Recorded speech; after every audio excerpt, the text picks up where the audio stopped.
ইতালির ভিসেন্সা বিএনপির আয়োজনে বাংলাদেশ জাতীয়তাবাদী দলের ৪৬তম প্রতিষ্ঠা বার্ষিকী পালন ও দোয়া অনুষ্ঠিত হয়। আমাদের ইতালি প্রতিনিধি ফাহিম হোসেন মুন্নার তথ্যচিত্রে বিস্তারিত জানাচ্ছি আমি নাহার নিশে।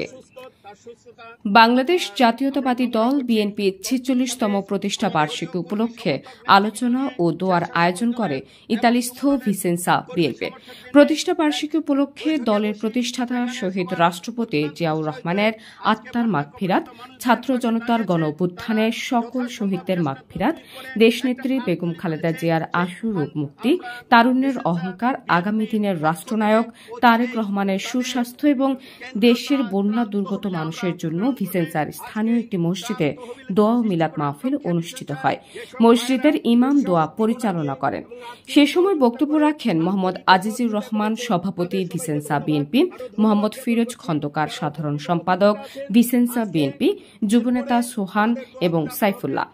ভিসেন্সা বিএনপির উপদেষ্টা মণ্ডলীর মধ্যে উপস্থিত ছিলেন সিরাজুল ইসলাম সিরাজ, মঞ্জুর আহমেদ জুয়েল, সম্মানিত প্রথম সদস্য ভিসেন্সা বিএনপি মাসুদ মোরল, সাবেক যুগ্ম সাধারণ সম্পাদক ভিসেন্সা বিএনপি আব্দুর রাজ্জাক, সাংগঠনিক সম্পাদক কবির হোসেন, প্রথম যুগ্ম সাধারণ সম্পাদক ভিসেন্সা বিএনপি নিজামুল হক সেলিম সহ সভাপতি ভিসেন্সা বিএনপি, ইফতেখার মল্লিক সহ সভাপতি ভিসেন্সা বিএনপি, জাকির হোসেন সহ সভাপতি ভিসেন্সা বিএনপি, আব্দুল আলিম কোষাধ্যক্ষ ভিসেন্সা বিএনপি, রবিউল আলম স্বপন সহ সভাপতি ভিসেন্সা বিএনপি, আহ্বায়ক স্বেচ্ছাসেবক দল ভিসেন্সা সর্দার মোহাম্মদ শাকিল সহ সভাপতি ভিসেন্সা বিএনপি এবং সদস্য সচিব স্বেচ্ছাসেবক দল ভিসেন্সা মোস্তাক আহমেদ, প্রথম যুগ্ম আহ্বায়ক স্বেচ্ছাসেবক দল ভিসেন্সা উত্তর রাসেল পাটোয়ারির সাধারণ সম্পাদক জাতীয়তাবাদী দল যুবদল ভিসেন্সা, তানভীর আহমেদ সন্ধি, সাংগঠনিক সম্পাদক যুবদল ভিসেন্সা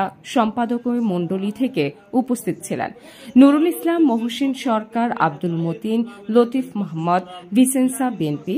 দোয়া ও মিলাদ মাহফিলে প্রায় ৩ শতাধিক নেতাকর্মী অংশ নেন। এছাড়াও ভিসেন্সার বসবাসরত প্রবাসী বাংলাদেশি গণ্যমান্য ব্যক্তিবর্গ উপস্থিত ছিলেন। Desk report, migration Bangla.